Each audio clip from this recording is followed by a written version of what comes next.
Alright guys, so I had an issue with my trailer. My trailer tongue jack has been messed up for quite a while. The front bolt here bent up and popped out, so the trailer tongue jack was just, you know, all wibbly wobbly. So it's got these clips in here, 1, 2, and 3. This is all bent up right here. For the amount of weight that needs to be held up here in the front of the tongue, I'm really dissatisfied with the way that this was set up.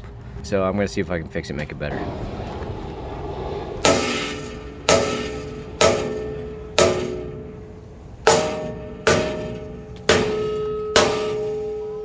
There, all fixed. No, I'm just joking, it's not fixed. I just had to pound it flat.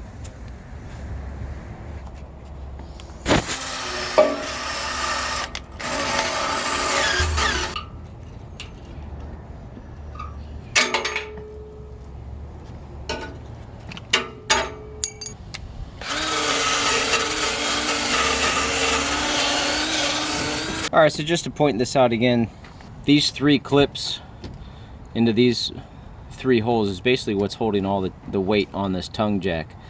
And if you break it down, it's really these small little slivers of metal that are holding that together from actually, you know, popping out. You see this one failed, it's all bent and warped, and that's why the front of the tongue jack failed.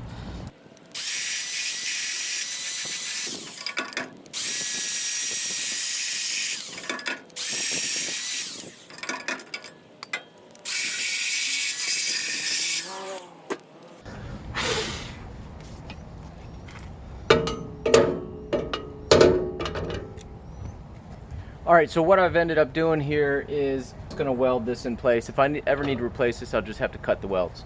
But that's going to be the easiest thing to do, is just weld this to the frame and then we'll be done. Okay, when this piece broke off, it bent back this way, so this lip here is bent like that. So I'm going to have to weld around here first and then pound this down flat and then weld back here.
Alright, so I never claimed to be a great welder, and the welding machine that I have is about 10 years old, and I've used it probably 10 times in the last 10 years, and it doesn't feed very well anymore. I have a new welder that I got, but I haven't setting it up, so that's why you saw the spark so sporadic, because it wasn't feeding really well. But it looks like, I got a good solid weld in there. Pounded it with a sledgehammer to flatten that down, and the other parts held really nice. So that should be sufficient enough to hold everything.